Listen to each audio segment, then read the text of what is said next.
Good morning student.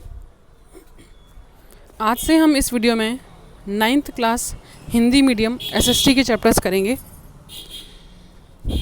आपके SST में जो 4 बुक्स हैं वो कुछ इस तरीके से हैं कि एक बुक में आपको इकोनॉमिक्स से रिलेटेड चैप्टर दिए हुए हैं 5 या 6 लेसन। दूसरे में आपको राजनीतिक विज्ञान से रिलेटेड चैप्टर दिए हुए हैं। थर्ड बुक आपकी ज्योग्राफी की है और फोर्थ बुक आपकी हिस्ट्री की है। तो इस वीडियो में मैं आपको इकोनॉमिक्स का एक चैप्टर है आपका निर्धनता, उसके बारे में आपको पढ़ा रही हूँ। तो सबसे पहले अगर हम बात करें कि निर्धनता या गरीबी किसे कहा जाता है, तो यहाँ पर जो नोट्स शो हो रहे हैं आपको स्क्रीन पर, उसके साथ साथ मैं जो कह रही हूँ आप उस पर ध्यान दीजिएगा कि आखिर गरीब व्यक्ति हम किसे कहेंगे। तो गरीब होने का मतलब बहुत कई मतलब हो सकते हैं, क्योंकि मान लीजिए कि अगर आपके पास 10 करोड़ रुपए नहीं हैं तो आप अपने आप को गरीब फील कर सकते हैं। किसी के पास 10 रुपये नहीं है वो अपने आप को गरीब फील करेगा, लेकिन इसका ये पर्याप्त माप नहीं है। इसीलिए गरीब व्यक्ति का मतलब होता है ऐसा व्यक्ति जो अपनी बुनियादी या मूलभूत आवश्यकताओं की पूर्ति भी नहीं कर सकता। उस व्यक्ति को हम गरीबी की श्रेणी में रखेंगे। मैं वापस से रिपीट कर रही हूँ, जब देश में समाज में व्यक्ति अपनी बुनियादी आवश्यकताओं का स्तर भी पूरा ना कर पा रहे हों, उनकी ये अवस्था निर्धनता कहलाती है।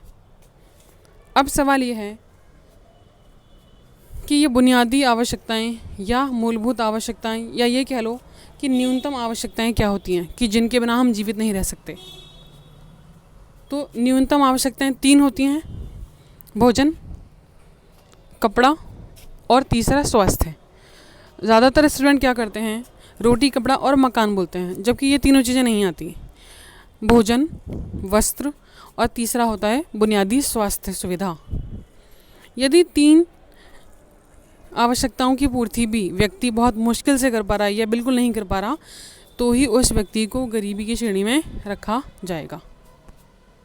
ठीक है,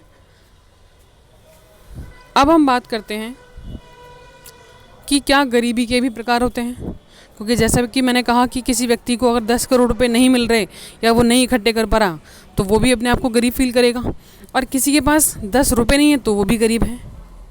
तो इसीलिए हमने क्या किया कि गरीबी को 2 स्वरूपों में बांट दिया। प्रकार से ज़्यादा आप इसके स्वरूप बोल सकते हैं कि गरीबी के 2 तरह के रूप होते हैं। ठीक है, पहला होता है सापेक्ष निर्धनता और दूसरा होता है निरपेक्ष निर्धनता। दोनों के बारे में देख लेते हैं।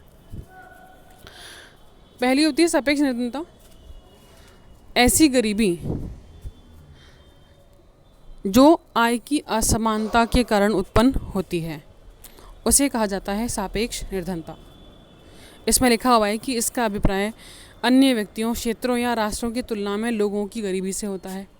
तो लिखे हुए से ज़्यादा जो मैं बोल रही हूँ आप उसको सुनना कि यदि किसी देश में, किसी देश का मतलब मैं बताऊंगी अभी, कि यदि किसी देश में आय की असमानता के कारण जो गरीबी उत्पन्न हो रही है केवल उसे ही सापेक्ष निर्धनता कहा जाता है।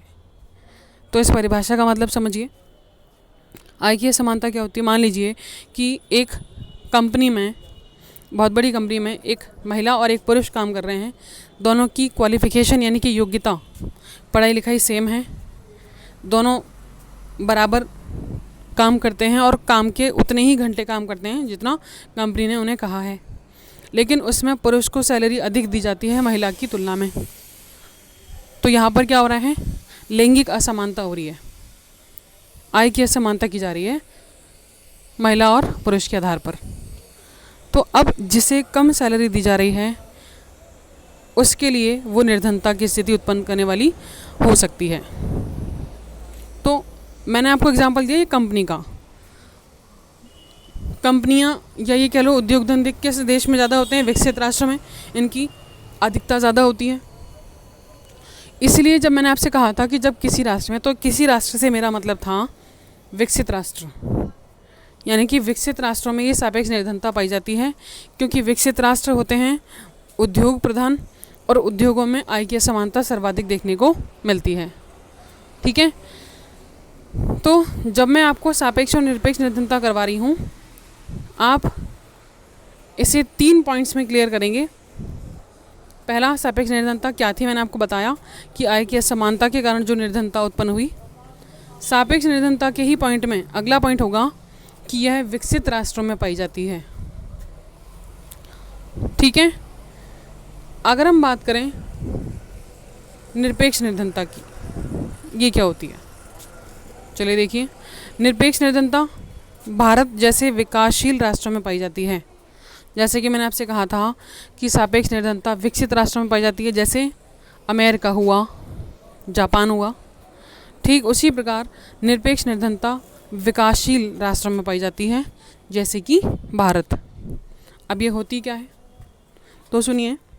ऊपर जो सबसे ऊपर जो निर्धनता की डेफिनेशन लिखी हुई है, वही सेम डेफिनेशन इसकी हो सकती है कि जब किसी देश में न्यूनतम आवश्यकताओं को भी पूरा नहीं किया जा पा रहा और उसके कारण जो गरीबी उत्पन्न हो रही है, उसे कहेंगे हम निरपेक्ष निर्धनता।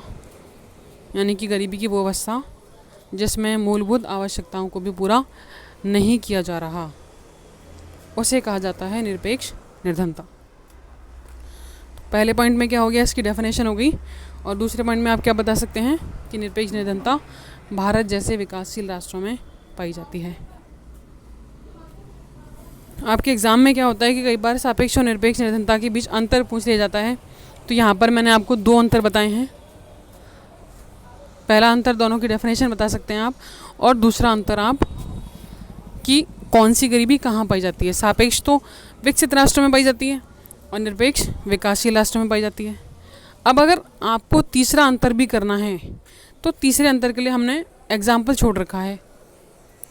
विकसित राष्ट्र का उदाहरण क्या होगा, अमेरिका या जापान या फ्रांस। और विकासशील राष्ट्र का एग्जाम्पल क्या होगा, भारत हो गया, श्रीलंका हो गया, यहाँ पर। ठीक है। तो इस तरीके से हम सारणी बना करके इनका अंतर भी कर सकते हैं। तो यदि आप चाहते हैं अपनी नोट्स की कॉपी में अंतर करना, तो आप अलग से कर सकते हैं डेफिनेशन के बाद। अब हम इसके अन्य 2 प्रकारों की और बात करते हैं, यानी कि इसकी जो श्रेणियाँ हैं। जैसे कि इसमें दिया हुआ है कि निर्धनता की जो श्रेणी है वो 3 भागों में बांटी गई है। और इसकी श्रेणी से तात्पर्य है कि कितनी कितनी निर्धनता होती है। पहली दी हुई है चिरकालिक निर्धनता। चिरकालिक निर्धन, ये श्रेणी किसकी है, निर्धन व्यक्तियों की श्रेणी है। चिरकालिक निर्धन कौन होते हैं, जो व्यक्ति अपने जीवन में हमेशा गरीब रहते हैं, हमेशा, उसे कहा जाता है चिरकालिक या दीर्घकालिक निर्धन, क्योंकि लंबे समय तक गरीब हैं वो।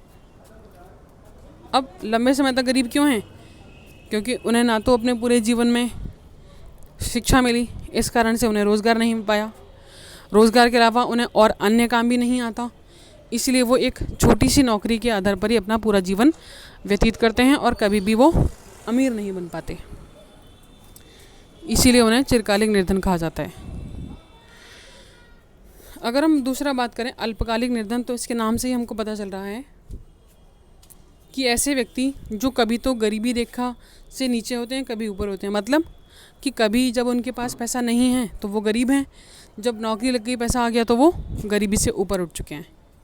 तो उनका ये जो क्रम है वो चलता रहता है, फिक्स नहीं रहते कि कभी अमीर हो गए कभी गरीब फिक्स हो गया, ऐसा नहीं होता। पैसा आने पर अमीर हो जाते हैं और नहीं होता तो फिर वापस उनकी वही स्थिति हो जाती है, इसलिए इन्हें अल्पकालीन निर्धन कहा जाता है। अब हम बात करते हैं गैर निर्धन। तो गैर निर्धन शब्द का मतलब होता है कि जो गरीबी नहीं है। तो आप कहेंगे तो अगर गरीब नहीं है तो हमने गरीबी की श्रेणी में रखा क्यों है? इसीलिए रखा है क्योंकि अपने जीवन के शुरुआती वर्षों में ये गरीब रहे थे और उसके बाद ये शिक्षित हुए, इन्हें रोज़गार मिला या इनका जो काम धंधा था वो चलने लग गया, इनके पास पैसा आ गया, तब ये अमीर हो गए।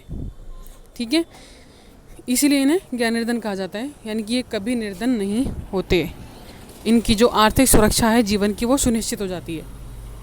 ठीक है, तो मैंने आपको 2-3 चीज़ें करवाई हैं। पहला, गरीबी होती क्या है।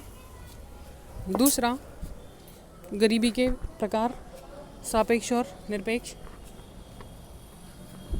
तीसरा, निर्धनता की श्रेणियाँ 3 होती हैं। चिरकालिक, हमेशा गरीब रहते हैं। अल्पकालिक, कभी कभी गरीब होते हैं। और तीसरा क्या, निर्धन, जो कभी गरीब होते ही नहीं हैं।